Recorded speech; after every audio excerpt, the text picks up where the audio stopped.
All right, here we go.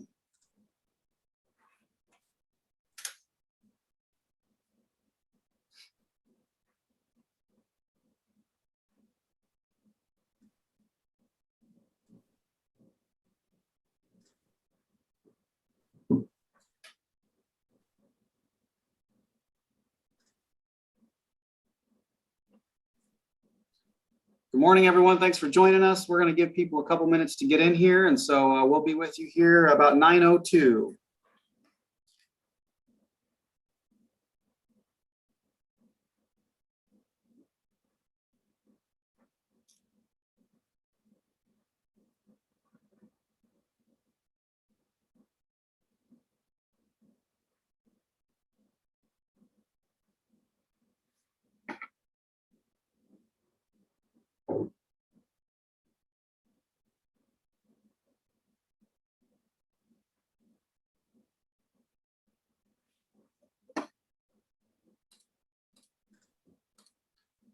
Again, welcome to everybody who's joining us so far. We're going to give people just another minute or so to join the webinar. So be patient with us here. We'll start here in just a minute or so.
All right, it is 9:02, so we'll go ahead and get started here. Thank you so much for joining us this morning. We're excited to have you here. Looks like we got a good group online with us this morning.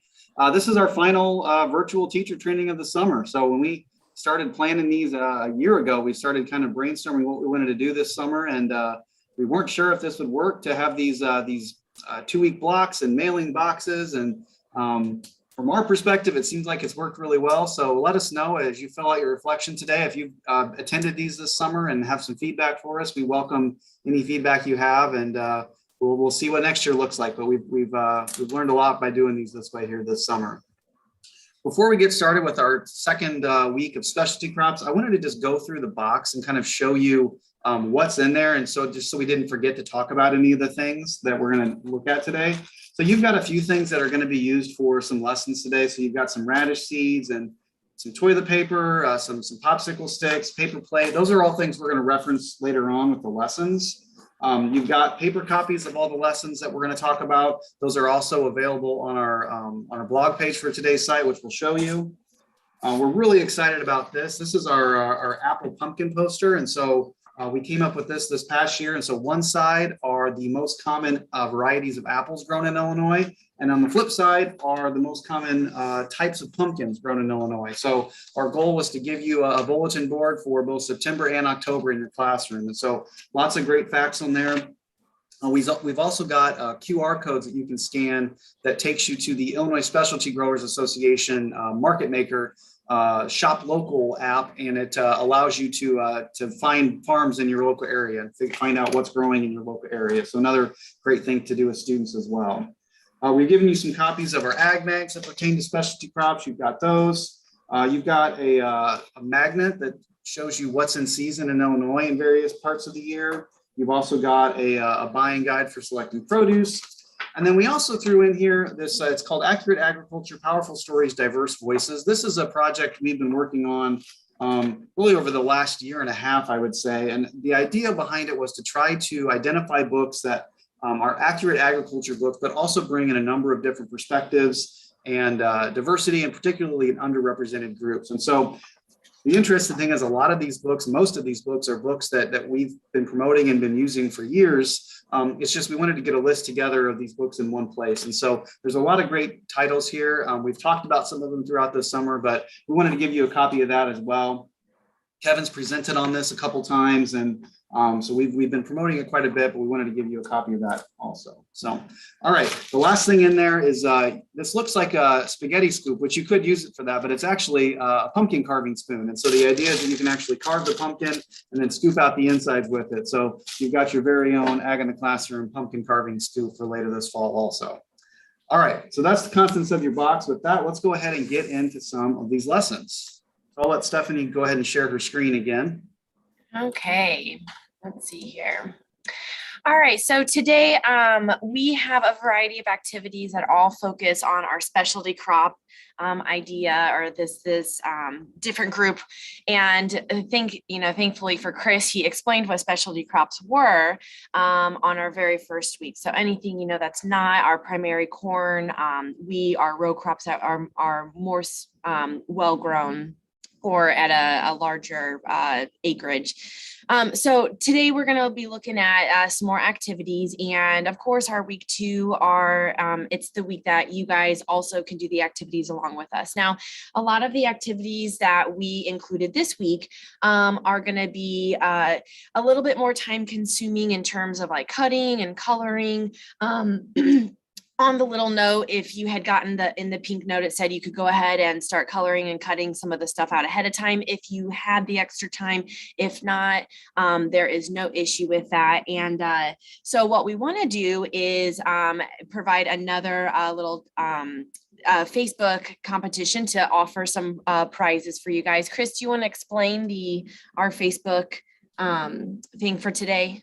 Yeah, sure. So our plan is we've got a few lessons here, as Stephanie said, that are going to take a little more time. We're not going to just stop talking and have awkward silence while you try to color your plate, for instance, for this. And so if you want to kind of work on these as we're talking today, great. And then we're going to make a post later this morning on Facebook that just kind of celebrates the end of our virtual summer teacher trainings. And if you comment on that with a picture of one of the activities from today that you've done, we're going to enter you to win some prizes, and then we will randomly draw the names and send you out some prizes. And so you can post as many times as you want. If you do all the lessons, post all the pictures, that's fine. But we want to give you a chance to kind of show that you've done them, and then try to have kind of a fun giveaway here at the end of the summer as well. So any of the lessons from today will work. And again, we'll post that probably between 10 and 10:30. We'll get that posted onto our Facebook page. If you haven't followed us on Facebook, another reminder to do that. We've got a lot of resources and giveaways and all sorts of things that we post on there. So, all right, so I'll let Stephanie explain the colors of your plate lesson here.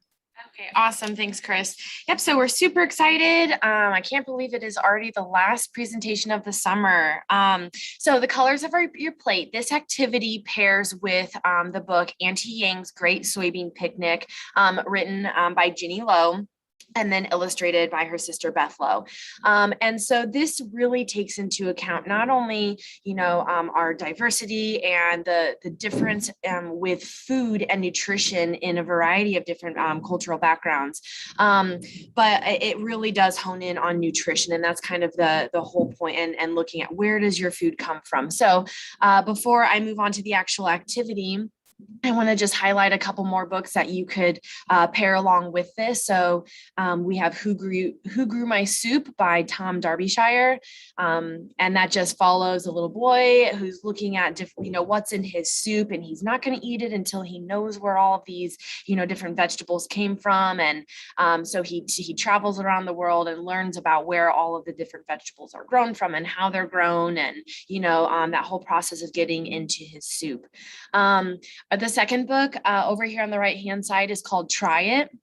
And it's how Frida Kahlo changed the way that we eat. And this is based on a true story. So when we're thinking about star fruit and kiwi and all of these different types of fruits and vegetables that are not native to the United States, it's all because of Frida Kahlo. And so I don't know if you can see my screen right now, but I have this, the book right in front of me, Frida Kaplan.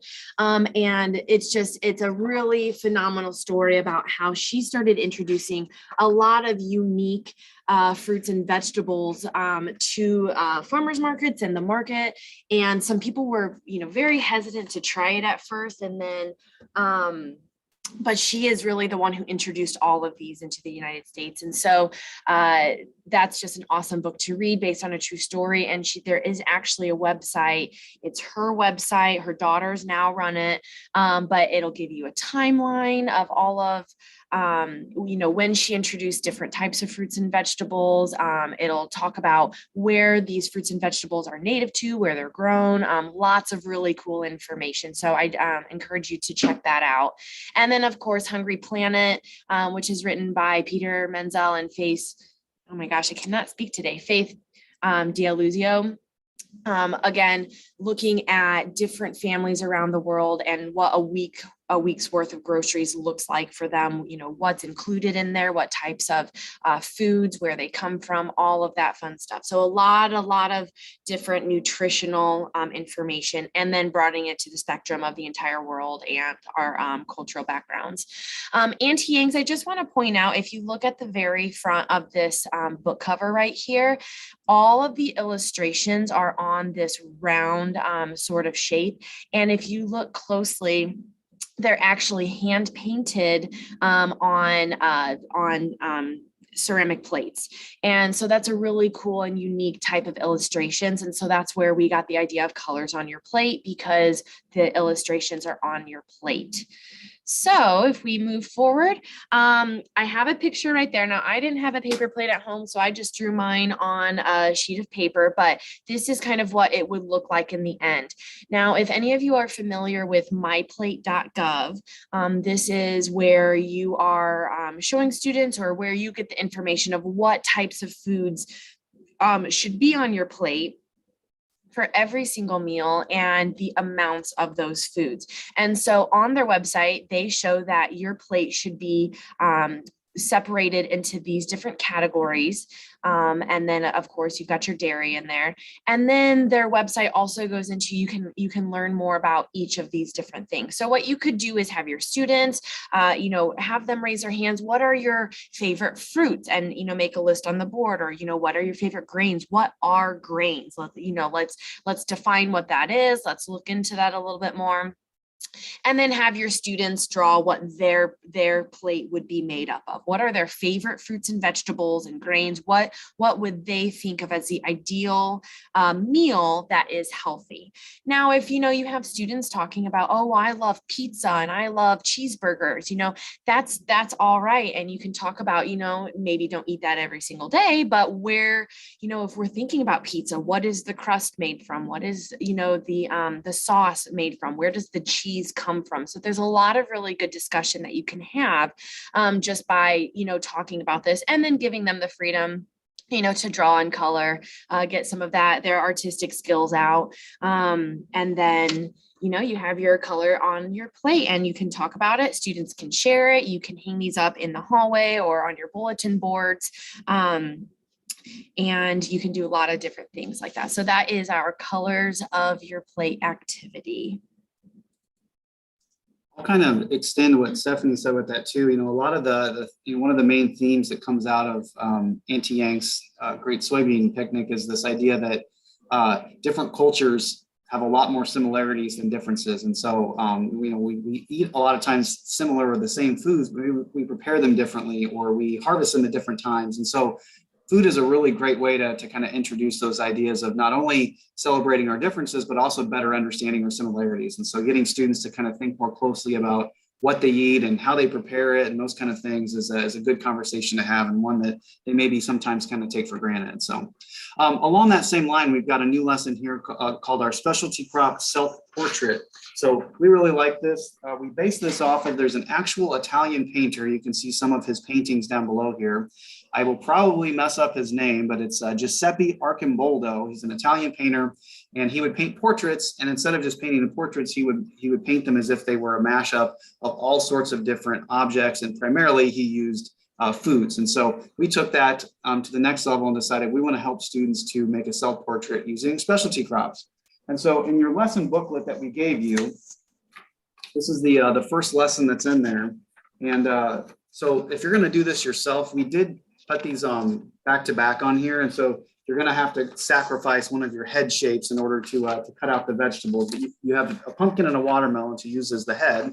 And then we've given you a variety of other specialty crops that you can cut out and use for all sorts of different facial features. And so a lot of different ways that students can be creative with this. They could even, primarily try to use fruits or vegetables that they like or that they eat themselves. But you can see Stephanie made an example there. It's a finished product of her self-portrait using all these different cutouts. And so again, a good way to get some art skills in there and develop some of those skills, and also just kind of have fun and also learn about some of these crops as well. So there's lots of ways that you could have students research them, learn more about them.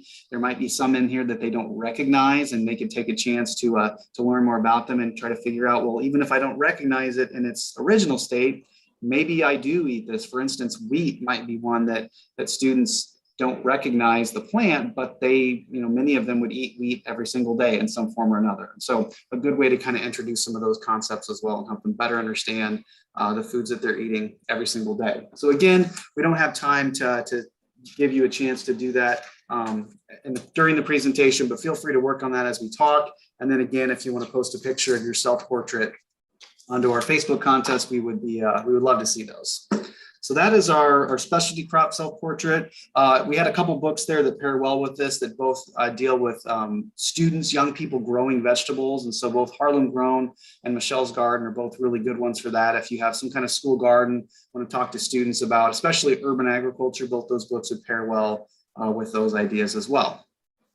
All right, so that is our specialty crop self-portrait lesson. I'll let Stephanie talk a little bit about farmers markets. All right, so we're already into summer, and farmers markets around the state and around the United States have been going strong, depending on what area you're in, and the regulations for social distancing and all of that fun stuff. So we have this farmers market scavenger hunt that you could use either with your own kiddos or family, or with your students, and handing these out. This is a great activity to hand out at the very end of the summer when you're talking about, or at the end of the school year when you're getting ready for summer. And, it's just something easy that you can hand out to students right before all of the farmers markets are going to be taking place. So we talked last week about the specialty crops or specialty growers website, where you can find, local farmers markets and, orchards and all that fun stuff. So on the blog site, that link, you can still find that. So that is something that you can definitely look into, and then again share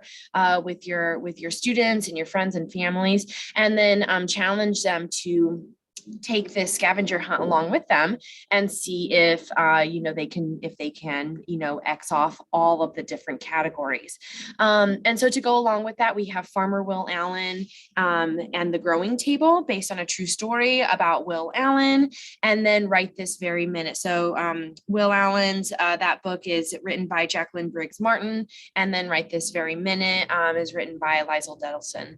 So two great books that highlight a variety of farming and agricultural concepts, farmers markets, putting, small and local community gardens and all of that. So those two books we love, and they pair very nicely with the farmers market scavenger hunt activity. So that is that, and that is we gave you a copy in your packet today, and then it's also it will be found online. All of these will be found online in their PDF version, in their colored version as well, to access at any time after this. So our next activity then is going to be DIY seed tape.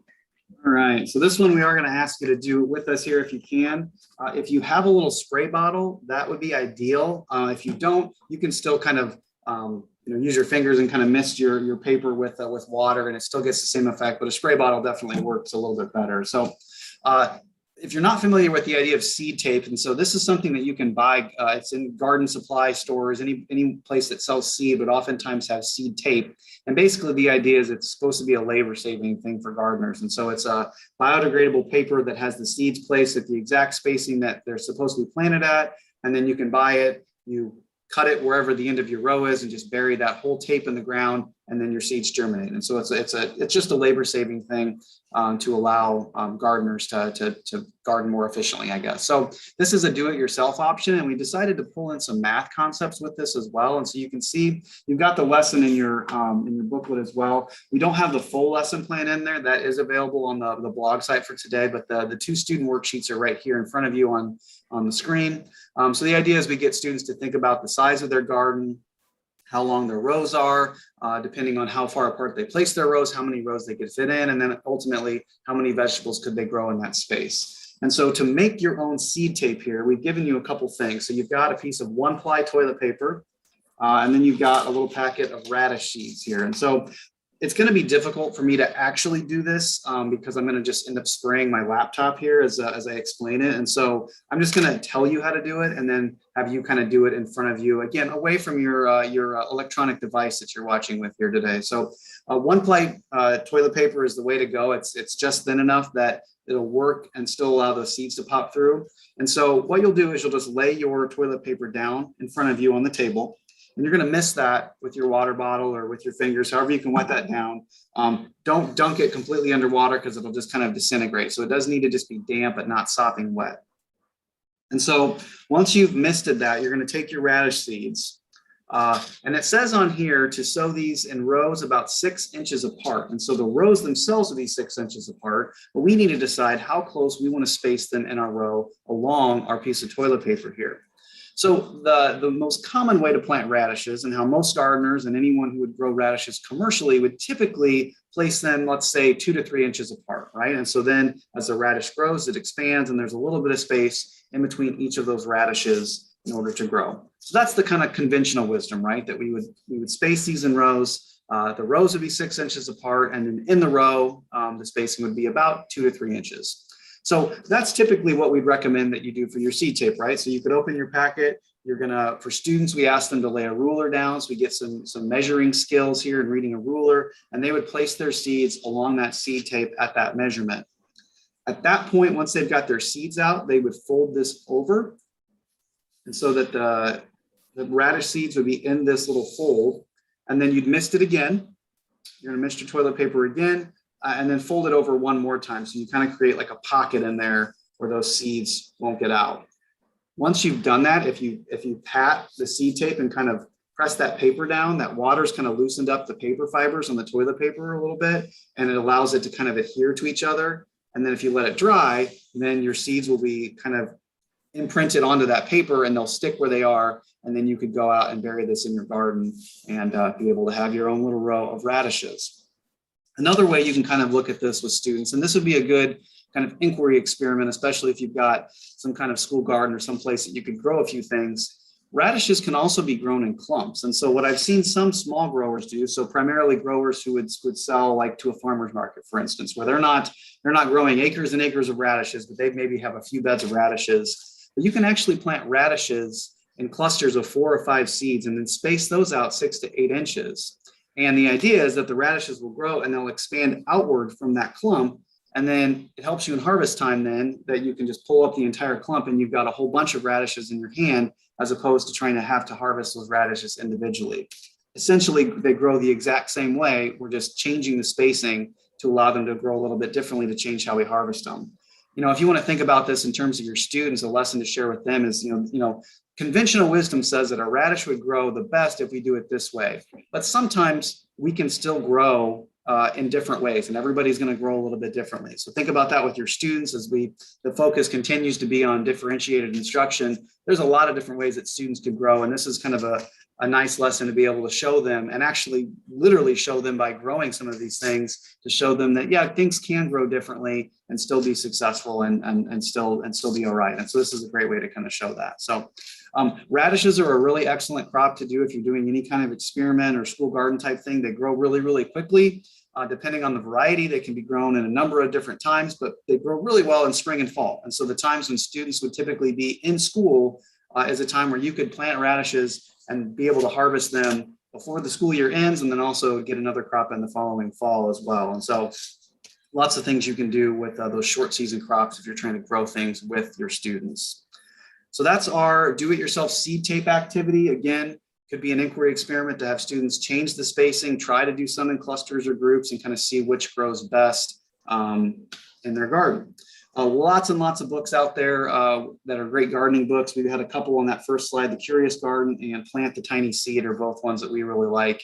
But there is no shortage of really good gardening books, and especially seed books out there. So if you're interested in doing something like this next school year, now is the time to buy seeds. They're on clearance everywhere. So if you're interested in getting seeds, you can find seed tape in a lot of places still. And so that'd be a good purchase to make preparing for next school year here. All right, so that's our do-it-yourself seed tape activity. I'll turn it over to Stephanie for another growing activity. All right, so this activity is called Tops and Bottoms, and it is an activity that we've had around for quite some time. So some of you might be familiar with this, but it is based on the book Tops and Bottoms by Janet Stevens, which really focuses on a very lazy bear and a very energetic rabbit who kind of tricks the bear into being able to keep all of the crop after doing all of the work, when the bear thinks that he's going to get the crop after not doing any work. And so it's a fun book. And I believe, Chris, correct me if I'm wrong, it's based on a story from the Civil War time. Yeah, it's kind of it's a fable related to the idea of sharecropping, and so this idea of the farmer himself not getting a fair share of the crops being grown there. And so yeah, it's a fictionalized version of a classic fable. Yep. Cool. Yeah, so you can definitely, if you're teaching in junior high, you could use this book as a way to look at how stories change or how they're retold and reimagined. So that there's another activity that you could have there. But our Tops and Bottoms focuses on different types of plants and how they grow. And not only how they grow, are they growing under the ground? Are they growing above the ground? And that's the tops and bottoms. But then again, what part of the plant are we actually eating? Are we eating the leaves? Are we eating the roots? So there's a lot of different topics that you can talk about in here. But the main thing is looking at, using the paper plate or the paper version to help students understand, how different vegetables are growing in the ground. And I guess we only have one page for this. So we have a couple different varieties or versions of how you could do this activity. In your packet, you got, there is a sheet in there. If you turn to your tops and bottoms, and the front side just has a row of drawn vegetables across it. And then the back side will say tops and bottoms. And so what you're going to do, I'm going to stop sharing my screen because I'm not sure if people can see me. So your sheet is going to look like this. And so what you're going to do is fold the top version down, or the top flap down to where the ground, that line is representing the ground. And then you would fold the bottom up. And I cannot do this very well trying to hold it. So put it on my desk. So you would have your students color all of the vegetables, the appropriate colors. They can even color the dirt and the sky, however they want. And then you would have them fold the paper. So then you would say, okay, which types of vegetables grow above the ground, grow on top of the ground? And they would flip this up. And then you can see the different types of vegetables that grow above the ground. And then likewise with the bottom, which ones grow underneath the ground. So we can see we've got radishes, carrots, and beets that grow underneath the ground. So that is one version of it, just using this piece of paper and then printing it double-sided. The other version uses paper plates. It's a little bit more intricate, but every student would get 2 paper plates. So on one paper plate, you would have them with this template, and we actually have another template. You could either use this one or just cut out all the vegetables separately, have them color that, and then put it on one paper plate.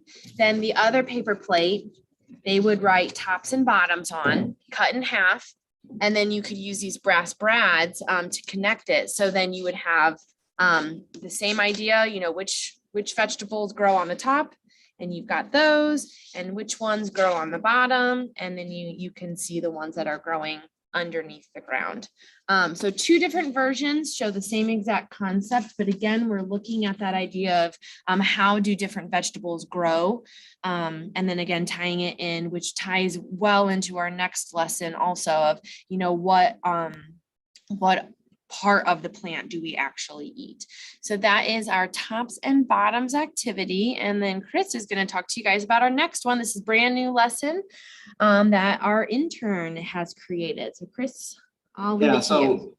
Madison, our intern, was really looking forward to presenting this morning. She had a situation come up and wasn't able to be here. And so I'm going to present for her instead, but I want to give credit where it's due because she came up with this lesson and did a really nice job with it. And so if you remember, I think it was the very first week of our summer trainings, we sent anybody who participated in that first week got a little metal bucket that had cilantro seeds in it. And so we asked people to start that seed and see if they could grow some cilantro, knowing that we would get to this lesson here by the end of the summer. And so if you did, it's been pretty quiet on the Q&A, but if you did grow some cilantro, let us know here and we'll see if our efforts were in vain or not here. But cilantro is a really interesting crop. And we had this idea a long time ago to try to do something with cilantro and finally kind of figured out how to approach it. And so cilantro is interesting because it's used differently in different cultures. And so in Mexican and Hispanic cooking, typically the leaves are used as a garnish and added to things like tacos or guacamole, things like that.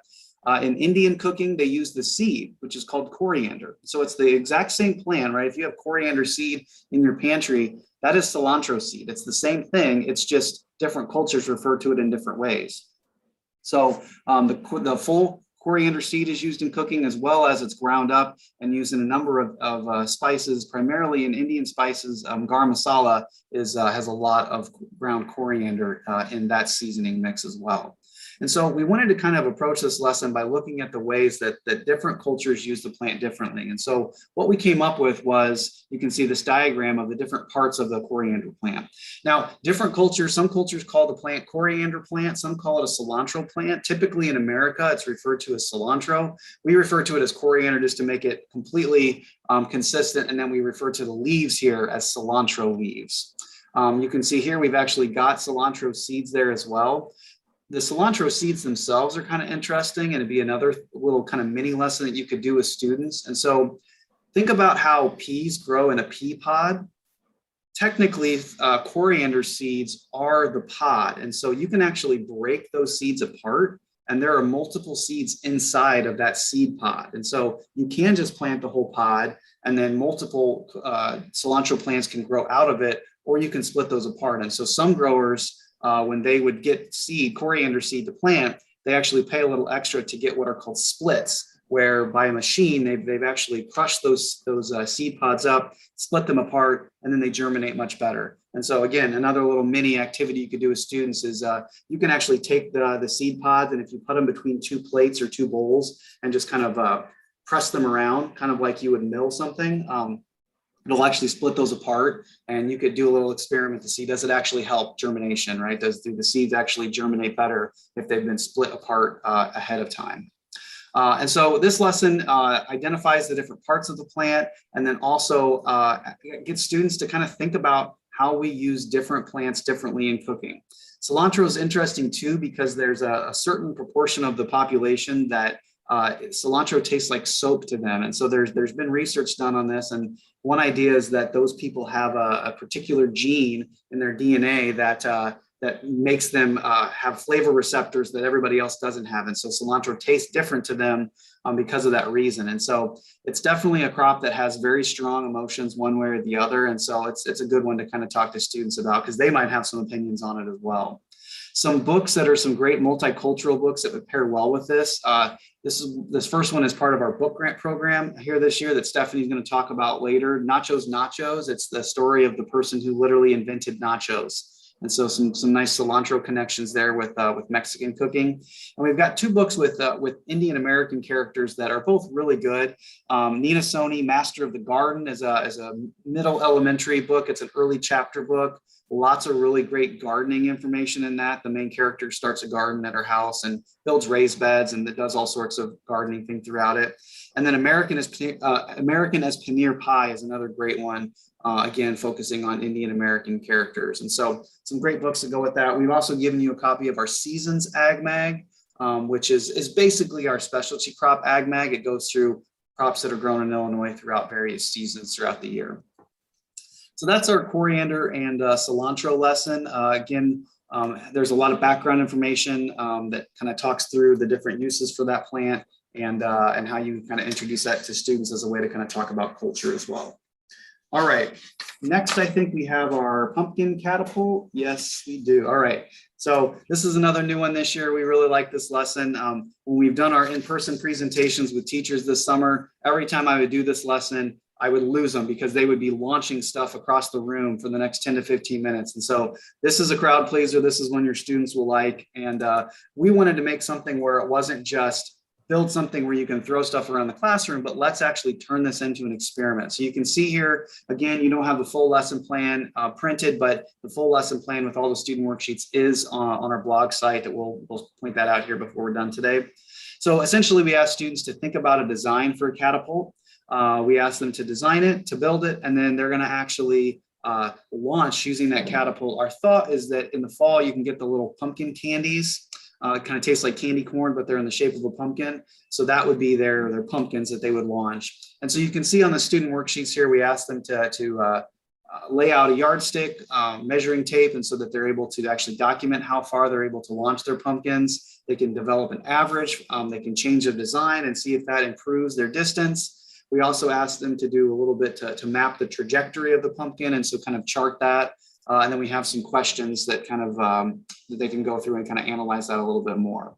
So we have a design for a catapult that works. And so if you want to go ahead and get your popsicle sticks and rubber bands and get those rubber bands taken off of those popsicle sticks, I'll show you how to build the one that we've designed, and then I'll offer up a couple alternatives as well.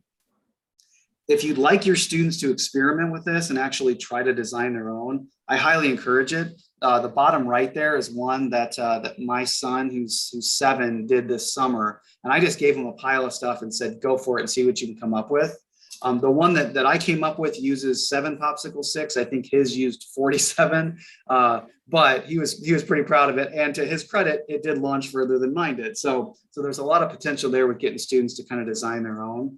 You'll see in the picture, we used soda pop caps. And so those work fine to super glue those onto a popsicle stick. That's fine. To make things a little easier, you could also just use spoons as well, plastic spoons. So to build this catapult, you're going to take 5 of your 7 popsicle sticks. So take 5 popsicle sticks and just stack them up on top of each other. And then you're going to take your first rubber band and go about 1 inch from the edge and then wrap that rubber band around there quite a few times, maybe 5 to 10 times. Okay, so I've got that on there about 1 inch from the outside. I'm going to turn it around. I'm going to do the same thing on the other side. Wrap that rubber band around there. This is going to form the base of our catapult. I'll pause for a second there.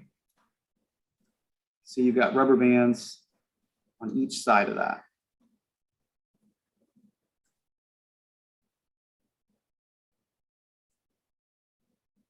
All right, so I'm looking at the Q&A here. We've got at least a couple people that are actively growing cilantro, so that's great. Glad to hear it.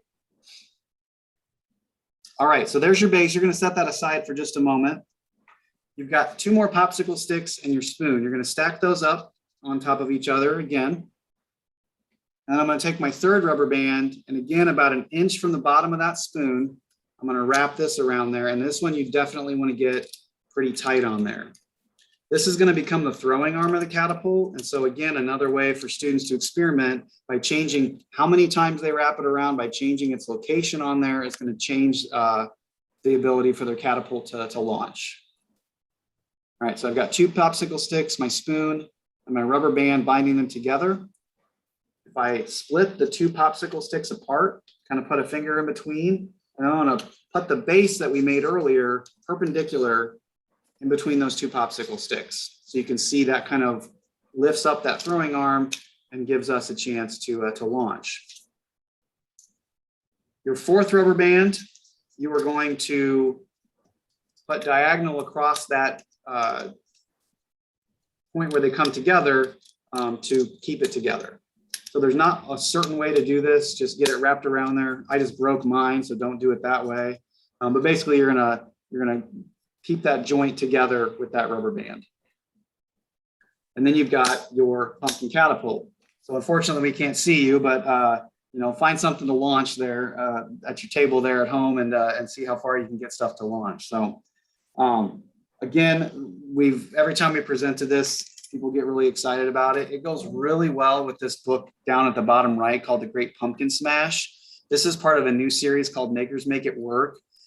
We have 5 or 6 of those books are part of our book grant this year. They're all STEM books. They all have a STEM activity in them. They're not intentionally related to agriculture, but almost every single one of them has a pretty strong ag connection to it. And so The Great Pumpkin Smash is about some boys who want to raise money for their park. And so they build a catapult, and then people pay them to launch their pumpkins in the park, basically. And so, and then the STEM activity is to do something similar to what we've got here. We're try to build your own catapult in some way. And so, excellent book. Again, if you want to apply for our book grant, which Stephanie's going to talk more about that, you could get classroom sets of that book and among some other ones as well that would pair really well with this pumpkin catapult lesson. If you're feeling really brave, I also this summer got inspired to try to make a full-size catapult that would actually launch small pumpkins. And so on the right here is my PVC catapult. It took a few versions to get it to work, but I've got a design that works pretty well. And we were able to launch, it was this summer, we didn't have actual pumpkins, but we used small like sports balls, and we were able to launch them about 40 feet using this. And so it does work. If you're feeling brave, want to cut some and glue some PVC pipe, this would be a fun one to do out on the playground, out in the schoolyard, and see how far students could launch pumpkins this fall. So in the full lesson plan, there are full instructions on how to build both the little popsicle stick catapults as well as that full-size PVC catapult as well. I don't recommend doing that one with students. PVC glue is some gnarly stuff, and so that's one to do at home and bring to school already made. But it's another good way to kind of bring about this idea of pumpkin catapults. We may have mentioned last week, but Illinois is by far the #1 producer of pumpkins in the nation, and so we grow a lot of pumpkins. Primarily processing pumpkins. The Libby's plant in Morton processes about 85% of the world's pumpkin. And so it's a big industry here in Illinois. And so there's a lot of good Illinois connections. You've also got our brand new pumpkin ag mag there with you as well. I'll also point out just an ag related kind of pumpkin related thing. So there's some trouble in pumpkins this year. We've had such a wet summer in a lot of parts of the state that there's some funguses that have shown up in pumpkins that showed up about 20 some years ago and actually destroyed most of the Illinois pumpkin crop. And so farmers are really watching their crops closely, trying to decide what fungicides and other sprays they can add to save their pumpkins from this fungus. And so it's a good example of the importance of having relationships between farmers and university researchers and industry leaders and all these other groups to come together to try to make sure that we can grow food for people, right? When we have so much of the canned pumpkin industry is here in Illinois, if we lose our pumpkin crop, it's a big deal, not just for us, but for the world. And so they're working really hard to try to identify that early in their fields and find ways to mitigate it, to allow them to still have a healthy pumpkin crop. And so it's in the news if you're interested in that. I don't remember the name of the exact fungus, but again, it's due to the wetness that we've had here this year that's brought that on. So just another pumpkin related fact for you there. So, all right, I'll turn it over to Stephanie to talk about some of our final activities here. All righty, so we are about finished up with our very last teacher training for summer 2021. So as always, we have our Ag Mags and Ag Ventures available. So we have our brand new pumpkins and apple Ag Mags that were made within the last year. The pumpkin one, especially with updated statistics, and you can see the one-page Ag Ventures that go with them. Again, if you're new with us today, our Ag Ventures, they are cross-curricular, and so they are a variety of different little activities that go along with the Ag Mags. So it just really hones in and challenges those critical thinking skills, their nonfiction text skills, and all of that fun stuff.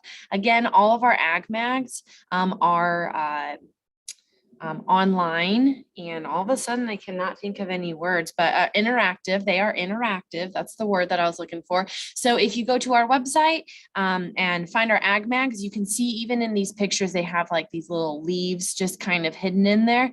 Those would be what you would click on online, and then that would take you to a separate website with more information about what's being talked about in the section of that ag mag. Sometimes there are also videos that it will take you to, whether it is an informational video or the video of an actual farmer speaking about the information in that area. Lots of different things. So especially great for, 5th and 6th grade when you're starting to introduce primary and secondary sources. We also have our seasons and horticulture ag mags. They do not have ag ventures for them, but they can be found online on our website and are interactive. And with the ones that are in print, some of them are not in print and available, but most of them are, that you can contact your ag literacy coordinator and get free classroom sets through them of all of our ag mags. So please get in contact with your coordinator from your county and see what is available to you. We have tons and tons of resources, and we love coming into your classrooms and bringing materials and doing activities with you and your students. So keep that in mind as we get moving on into the school year. Let's see. So we are in the middle of our book club. So thank you to those who have signed up with us. Next week, we're going to meet again and discuss the books that we have given out. But next week on August 5th, I believe that's Thursday at 10:30 in the morning, we are going to be talking about our 2 grants that we have available for you. So we have a book grant that Chris has mentioned a couple times throughout this presentation. And then we also have a classroom project grant. I'm going to go into detail with what those mean. I'm going to give you ideas of lessons that can be paired with the books and the different categories. And then I'm going to give you different examples of our previous winners, so you can get a good idea of all of the different ideas that they've come up with to receive the grants. So don't forget to sign up for that. You can either go to IAITC.co/get-a-grant, or when we stop this Zoom webinar today, it should take you to our blog.